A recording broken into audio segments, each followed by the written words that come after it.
Gracias por seguir con nosotros aquí en Análisis y Debate. Mira, Regalado, hay un tema interesante que me gustaría tratar contigo, porque yo sé que a veces en la población dominicana quizá a veces desconocen, ¿verdad?, el papel de los sindicatos en la República Dominicana y el papel de esos grupos que siempre están ahí y que uno lo ve siempre luchando, que uno lo ve ahora con el Código Penal, ahí con el Código No, código laboral. No, pero ellos siempre lo consultan para todo, porque para todo hay un grupo. Y ahí está el CONE, que aunque uno lo vea simplemente como un grupo, pero son personas que hacen incidencia en la población, aunque uno lo vea como un grupo empresarial. Los sindicatos, lo único que aquí lo tipifican, ¿verdad? Pero todos son asociaciones, son grupos organizados por algún fin. Y por eso vamos a hacer mención prácticamente de estos tipos de sindicatos que existen en el país. Y yo te lo digo porque a veces existe la Asociación de Textileros Dominicanos. Me gustaría aclararte algo ahí. Mira, es que los empresarios tienen a Copardón como la voz de los empresarios en materia laboral. Todo lo que tiene que ver con temas laborales, para eso ellos tienen a Copardón. Es decir, ellos lo hacen a través de Copardón. El CONE no lo hace Sí, directamente lo que como pasa, CONE. Regalado, de manera general, ¿verdad? Son grupos que tienen, Incidencia, claro que no, sí. que tienen diferentes, luchan por diferentes sectores. Claro. Lo que pasa es que como nosotros estamos especializados más en el ámbito laboral, quizá ahora nosotros vamos a hablar de los sindicatos que tienen que ver con la incidencia en la parte laboral. Pero son grupos todos que tienen incidencia de alguna manera u otra, pero que todos tienen interés. Y es por eso que yo hablo de los sindicatos en sentido general. Pero como yo sé que nosotros estamos más especializados en la parte laboral, entonces nosotros vamos a ver los sindicatos que tienen que ver con esos grupos de sindicatos que de hecho no son muchos, no lo puede fácilmente identificar, como es el caso de Pepe Abreu, que yo creo que es ambita, ¿verdad? En el caso del de la CAS, Javier de Río Doñez. que también es un ícono, ¿verdad?, en esta lucha. O sea, ¿y qué es y para qué existen estos tipos de sindicatos y qué nivel de incidencia tienen en la parte de las personas, de los grupos laborales, ¿verdad? Porque a veces uno dice, ¿cómo se afilia uno a un grupo de estos tipos de sindicatos? Y si tienen algún lugar, donde uno puede quizá buscar para uno afiliarse y ser parte, ¿verdad?, de esa lucha para buscar algunas condiciones, porque fíjense que el Estado se maneja con tres patas, pero en el caso de los sindicatos, que es una de las patas, y eso yo creo que Regalado nos lo va a explicar un poquito con más detalle, y es estos tres, pero fíjense que a veces suena más, o quizás se oye más el grito de los sindicatos laborales. Sí, mira, me hiciste ahí como 10 preguntas en una. Voy a comenzar diciéndote que es un sindicato de conformidad con el artículo 317 de nuestro Código de Trabajo y es la misma conceptualización de casi el mundo, porque nosotros estamos influenciados por ese concepto de uniformidad legislativa que quiere hacer la Organización Internacional de Trabajo. El sindicato no es más que toda asociación de trabajadores o de empleadores, óyeme como te dije, trabajadores o de empleadores constituida de acuerdo al Código de Trabajo para el estudio o mejoramiento de los intereses comunes de sus miembros. Es decir, los sindicatos pueden ser tanto de trabajadores como de empleadores. Hasta hace poco, en la República Dominicana no existía un sindicato de empleadores, que era Copardón. Copardón es un sindicato de empleadores, porque la ley en la República Dominicana lo permite. Hay países que no.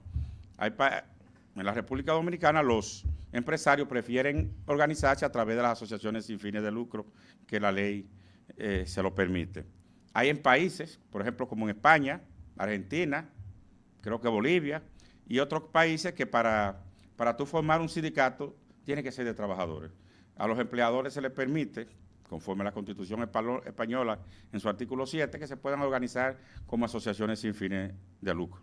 Repito, en República Dominicana tú te puedes organizar como sindicato siendo empresario, pero no puede haber sindicato mixto. Tiene que ser un grupo de empresarios que se reúnan de empresas para formar un sindicato de empresas. Ahora mismo se han estado formando mucho en el área del transporte.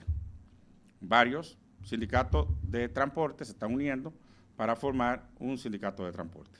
Porque la ley exige mínimo tres empresas para formar un sindicato de empresas. Para formar un sindicato de trabajadores te exige 20 trabajadores como mínimo. Obviamente, para iniciar el proceso, como tú me decías una pregunta, un trabajador puede convertirse en comité gestor y tiene un plazo de 30 días para formar ese sindicato. Cuando te digo que tiene un plazo de 30 días, no quiere decir que ese sea el plazo límite. Puede durar más. El problema es que la propia ley, en el reglamento 258-93 del Código de Trabajo, en su artículo 87, establece que si en el plazo de los 30 días tú no lo formaste el sindicato, queda desprotegido, porque ese artículo 87 establece una protección por 30 días. Para tú ser miembro de un sindicato, que era otra pregunta que me hiciste, lo primero es que en la República Dominicana existen 3 tipos de sindicatos. Sindicato de empresa reúne a trabajadores de una misma empresa. Para tú ser miembro de ese sindicato, ¿qué tiene que ser? Empleado de esa empresa. Inclusive, yo pertenecía a La Manicera, ¿verdad? Ajá. Y había un sindicato ahí. Hay un sindicato. No, tengo mucho que no sé, y conocí al presidente porque iba mucho allá al Ministerio de Trabajo, una época que nosotros teníamos, cuando estábamos haciendo el Plan Nacional de Empleo, y iba una persona que representaba ahí, pero cuando yo estaba trabajando ahí, yo desconocía esos beneficios que tenía de pertenecer a esos grupos, porque no tenía la experiencia. No, pero recibía los beneficios, porque MECASI tiene un convenio colectivo de hace muchos años, y el convenio colectivo, ¿qué es lo que hace? Que mejora las condiciones laborales de los trabajadores. Yo no quiero que se vea como un favoritismo hacia MECASI, pero quiero decir que un solo elemento que yo te puedo decir de MECASI. MECASI tiene una cafetería para los trabajadores, que pocos restaurantes de la República Dominicana lo tienen. Sí, ahí se comía bien. Es decir, ahí los trabajadores, a través de los mecanismos tecnológicos, un día antes puede decir qué quiere de comida. Sí, y al otro día él tiene esa comida ahí, pero una comida de mucha calidad. No, yo comí. Y unas condiciones. No un restaurante. De ese restaurante. Es un restaurante. Aunque le llamemos cafetería, pero es un restaurante. Con muchas condiciones. De alto nivel. ¿A través de qué lograron ellos eso? Bueno, a través de la negociación colectiva, a través del diálogo con la empresa. Entonces, esos beneficios quizás tú no lo veías, pero sí te beneficiaba de esos elementos. Yo iba a ese comedor y a veces le decía a la mujer, le digo, no, está bien, no cocine. No. Yo lo hago allá. Ella no sabía el nivel que tenía. Tú te vas, por ejemplo, no sé si puedo mencionar la empresa. No, claro. Tú te vas, por ejemplo, a la empresa Nestlé. Los trabajadores comen comida de alta calidad. Es decir, todo eso se logra a través de la negociación colectiva. Esos son los sindicatos que pertenecen a la misma empresa. Sí, esos son sindicatos de trabajadores de la empresa. Pero están afiliados a alguna de esos grupos nacionales. Exacto, entonces ellos pueden pertenecer a federaciones. Sí, porque hay 3 niveles, asociación. No, hay sindicatos, federación y confederación. No, perdón, hay asociaciones. No, las asociaciones... sindicatos. Pero no son sindicatos. Los sindicatos... O sea, está la federación y la confederación. Y la confederación. Sindicato, federación y confederación. Y voy más. O sea, confederaciones... Son 3 niveles. Sí, entonces, 3 niveles en la República Dominicana. Por eso Copaldón representa al país con relación a los sindicatos en otros países. Pero sindicatos de empleadores. De empleadores. Representa el sector empresarial. Las 3 centrales representan el sector de los trabajadores. Y Copaldón representa al sector empresarial. Entonces una pregunta, Regalado, que a mí me llama mucho la atención. Y es que desde que yo tengo uso de razón, y fíjate que duré un tiempecito como en una institución donde yo tenía ahí más de 14 años, viendo a esos mismos 3 centrales sindicales. Ellos no hacen elecciones, no hacen... Claro que sí. Ellos ahí. ¿Hacen elecciones? Sí, ellos hacen sus asambleas. Pero ahí no hay nada, todo ahí es infinito. Bueno, una de las grandes, desde mi óptica. Disculpa que te haga la pregunta. No, yo soy... yo soy muy autocrítico. Una de las grandes debilidades del movimiento sindical en América Latina es ese. Es decir, yo decía en una conferencia internacional que tuve como expositor que para el 1914, 1915, ya en los países de la Europa de Este había mujeres dirigiendo centrales sindicales y federaciones. Existían jóvenes ya dirigiendo sindicatos, pero no sindicatos, confederaciones. Y sobre todo lucha de gran importancia. Y yo decía, si 30 años atrás, 40 años atrás, un chin más, 50, cuando yo era un niño, nuestras madres, ¿a qué se dedicaban? A atender el hogar, atendernos a nosotros y atender al marido. Esa era su principal función. La mayoría de las mujeres se dedicaban a eso. Porque tú dices ahora eso, ahora... Voy ahí. Entonces, hoy en día, ¿a qué se dedican las mujeres? También se dedican al trabajo. Exacto. También se dedican... Entonces, ¿qué quiere decir eso? Que también ellas deberían tener derecho también a dirigir sindicatos, que hay mujeres que dirigen sindicatos. No, hay mucha historia interesante de mujeres que dirigieron en épocas difíciles, ¿verdad? Que dirigieron sindicatos de empleadores, donde ella era la que luchaban. Yo en el caso no conocí esa parte. Voy y repito, los sindicatos de empleadores, que en el caso de la Copardón es más democrático en eso. Cada cierto tiempo cambian la estructura. El presidente principalmente. Ahora es la doctora Laura Izquierdo, una excelente profesional. Sí, yo y muy abierta al diálogo. La conozco y es una mujer de mucha experiencia y es muy participativa. No importa donde tú le invites, siempre va. Sí.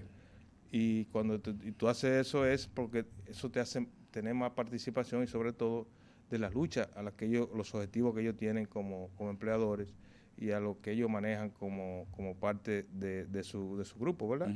Porque yo te lo digo, porque realmente hice muchas invitaciones en momentos con ella, donde ella tuvo una gran presencia.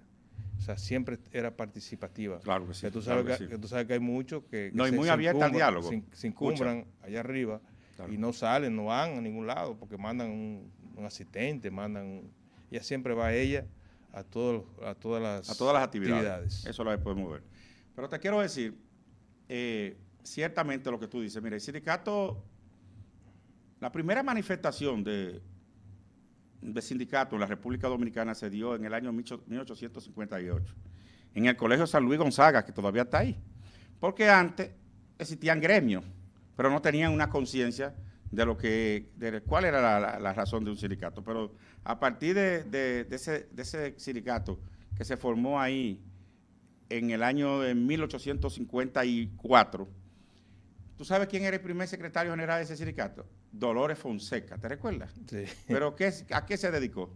A la actividad política, llegó a ser presidente de un partido en el Distrito Nacional y llegó a ser hasta vicepresidente de la República. Descuidó sus labores sindicales y lamentablemente ese sindicato no siguió creciendo. Antes de la entrada de Trujillo, también había una Confederación Nacional de Trabajadores. Recuérdate... Me imagino que era de Trujillo, ¿verdad? Ahí hay que decir algo importante, señores. Y he visto en Congreso atacando eso. Antes, los sindicatos apoyaron a Trujillo en el año 1930. Los sindicatos del momento. Pero había que apoyarlo porque era Trujillo. No. Apoyaron en base a un acuerdo. Esa ley que usted conoció, la ley sobre accidentes de trabajo, la que existía, que era creo que 355, ¿se recuerdan? 355. Eso fue en función de un acuerdo con el candidato, que era Trujillo. Y Trujillo cumplió. La ley 1896. Bueno, el Ministerio de Trabajo está ahí por eso. Sobre seguro social. Esa es una ley que estaba dentro de ese acuerdo que los sindicatos habían hecho con el candidato, después presidente. Y muchas leyes, el 2080, que hoy se llama el 3070, que hoy se llama 2080. Recuerden que venían muchos trabajadores de esas islas y nos estaban quitando mucho los empleos y ellos acordaron con ese candidato que se establecieran leyes que protegieran al trabajador. Lo que pasa es que después ya el sátrapa no lo necesitó más y ahí hubo cambios ahí. Hubo problemas con... Que todavía el 80-20 yo creo que todavía está muy amplio. O sea, todos los países desarrollados es casi 100% de su empleo para sus nacionales. Sí, pero eso lo pasó. Pero, claro, no estoy diciendo con eso de que debe ser la República Dominicana tan radical con eso. Mira. Pero la mayoría de los países desarrollados, todo, lo primero es su gente. Tú sabes, en un viaje que nosotros hicimos a Ginebra, lo voy a hacer aquí porque nunca he hablado de eso aquí, en estos medios, allá yo le hice una pregunta a una persona. Y le digo yo, acá, ¿cuál es la tasa de desempleo de aquí, en Ginebra? Aquí. y me hace señas porque estábamos en una mesa así, y me hace señas. Digo, pero aquí está igual que en Estados Unidos. En Estados Unidos en ese momento estaba más o menos en 4%. Y dice él, no, aquí hay cuatro personas ahora mismo que están desempleadas. Sí. Ahí es pleno empleo. No, y los salarios son altísimos. El salario mínimo cuando yo pude viajar allá eran 4.500 francos, que gana más que un funcionario en la República Dominicana, el salario mínimo. Pero también los gastos son iguales. Pero una pregunta, Gerardo, que yo a veces, y voy a aprovechar que tú estás aquí, que ya, y no lo voy a hacer por mala fe ni nada por el estilo. Pregunte lo que quiera. Porque si no, es que yo veo que nada más se enfocan los sindicatos cuando se menciona la cesantía. Yo sé que ellos luchan por muchas otras actividades que tienen, porque el mundo del empleado es complejo. A veces las personas creen, y yo sé porque en un momento cuando yo entro al Ministerio de Trabajo, me dijeron, tú tienes que aprenderte el código laboral. Y yo le dije que yo no era abogado. Y me dijo, bueno, pero tienes que aprendértelo. Tienes que aprenderlo. Y cuando llego a mi casa, al otro día del primer día de trabajo, llego con mi carnet, me para un empleado allá en el apartamento y me dice, veo que usted trabaja en el Ministerio de Trabajo. Y de una vez te hizo una pregunta. Y de una vez me agregó una pregunta ahí. Y yo le dije, mira, yo ahora mismo no tengo la respuesta, pero mañana te la traigo. Entonces ahí fue que yo entendí por qué era que uno debía aprender o tener conocimiento básico sobre el código laboral. Eso es como la Biblia. Hay que tener conocimiento básico el que trabaja ahí, porque siempre tú vas a tener, porque tú, aparte de que tú eres el asesor de la familia, eres el asesor de los amigos y eres el asesor de todo el que hasta de los amigos de los amigos. De los amigos de los amigos. Todo el que sabe que tú trabajas ahí, de una vez. Dice, mira, ahí venden pan, pues dame un poquito de eso. Vamos a unas pausas comerciales. Cuando regresemos, seguiremos tratando el tema de los sindicatos en la República Dominicana y cuál es el impacto que tienen a nivel social y en el empleo en la República Dominicana.